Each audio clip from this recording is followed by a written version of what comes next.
It is recorded in the annals of the War of the Ring that upon the green lawn of Parth Galen, beside the great falls of Rauros, a captain of the White City fell in battle. His companions, having no recourse for the rights of his people, nor time to build a cairn of stones, committed his body not to the earth, but to the care of the great river, Anduin. His name was Boromir, eldest son of Denethor, the lord and steward of Gondor. The lament composed for him at his passing, a song woven of grief and memory by the shores of the Nen Hithoel, was more than a dirge. It was a cartography of a sundered world, a map of hope and shadow, and a testament to a victory of the spirit, won in the very heart of mortal defeat. These were the words of absolution spoken by Aragorn, heir of Isildur, over the dying man.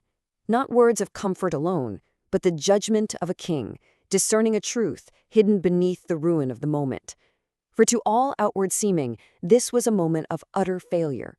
The fellowship was broken, the hobbits taken, and Boromir himself slain.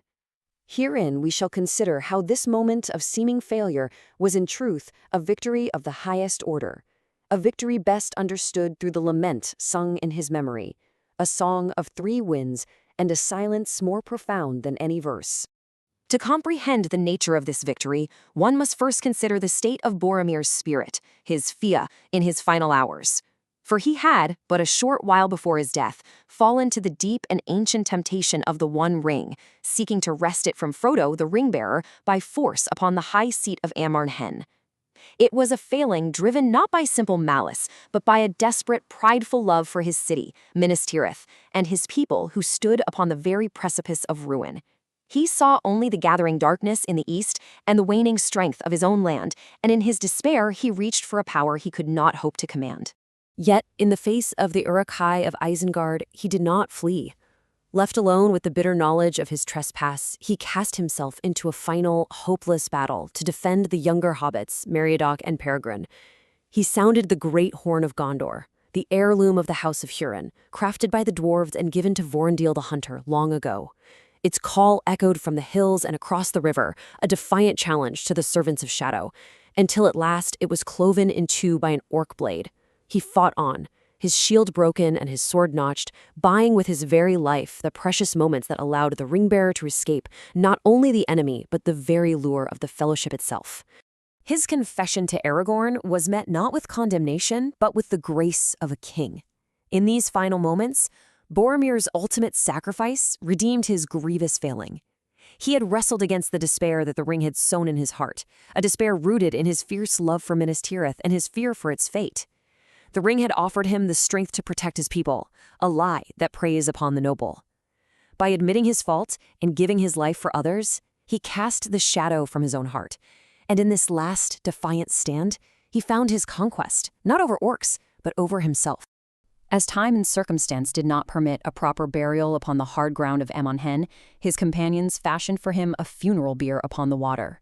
This was in honor of ancient days, befitting a lord of the Dunedain, whose ancestors, the men of Westernesse, first came to Middle-earth from over the Great Sea.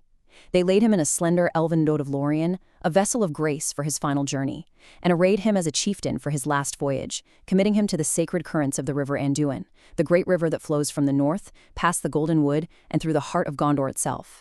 As the boat was taken by the swift current towards the mists of the great falls of Rauros, Aragorn and Legolas lifted up their voices in song. It was no common dirge, but a call and response with the world itself. They wove a lament structured in 3 parts, each verse a question posed to one of the 3 winds of the world, asking for tidings of the fallen warrior on his journey down the river to the sea. In this way they entrusted his memory not only to their own hearts, but to the very elements of Arda. Each verse was sung by the companion to whom its meaning was most profound. Aragorn, heir to the sea kings of old, sang of the south wind that blows towards his homeland of Gondor, asking if it saw Boromir passing towards the 7 mouths of Anduin and the White Tower. Legolas of the woodland realm, an elf whose heart yearned for the undying lands, sang of the west wind that blows towards the sea, a lament for all mortals who must pass from the circles of the world. And both together sang of the cold north wind, for it blew from the harsh wilderness through which the fellowship had long journeyed and endured, from Rivendell over the Redhorn Pass and through the black pit of Khazad-dûm.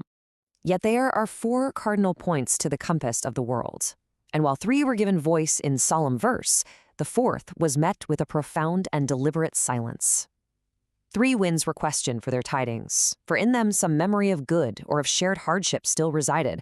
But for the east wind, no song was raised, no question asked. A space was left in the lament, an emptiness that spoke louder than any word. It is proper, then, to ask why no verse was uttered for the wind that blows from the east, and why Gimli, son of Glóin, stood silent, his grief locked deep in his stout heart. For it fell to him to speak of the east, yet he would not. His silence was no slight to the memory of his friend, whom he had come to admire greatly, but a statement of terrible truth, a lament made of absence, as potent as any song, and a judgment upon a whole quarter of the world. Gimli's refusal was not born of disrespect, but of a grim and unassailable truth known to all the free peoples of that age. The east was the domain of the enemy. The wind from that quarter brought only ill news, smoke from the furnaces of Mordor, the reek of war, and the threat of slavery. It was the breath of Sauron upon the world. To ask the east wind for tidings of a fallen hero would be to seek comfort from the very source of sorrow itself.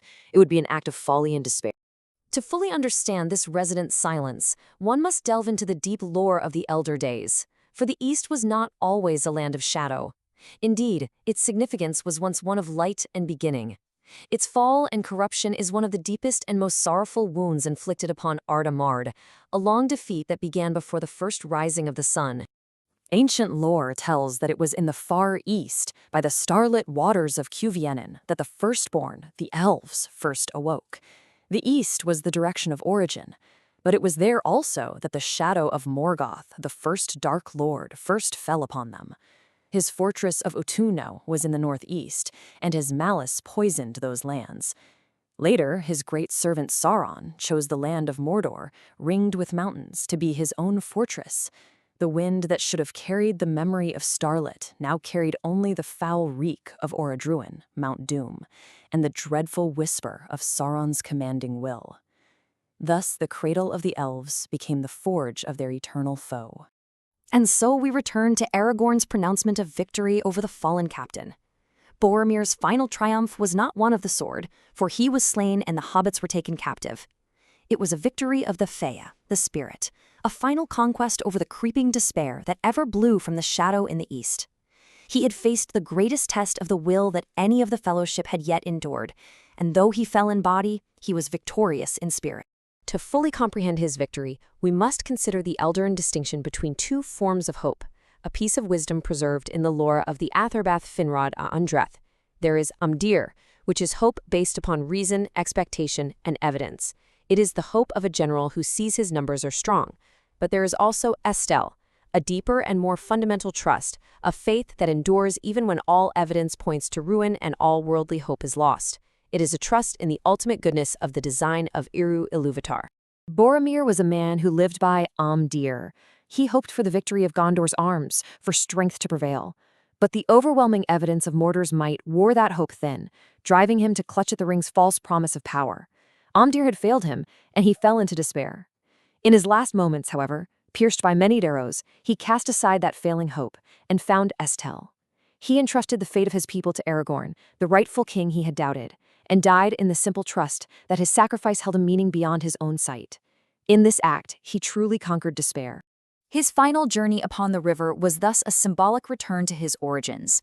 For it is said among the Eldar that in water there lives still the clearest echo of the music of the Ainur, the great song that first brought the world into being, a substance that Morgoth could twist but never truly create. Born by this ancient music, his body was carried south towards the sea, from which the men of Westerness, his Númenórean ancestors, first came to the shores of Middle-earth long ago, bearing gifts of wisdom and long life that were later lost.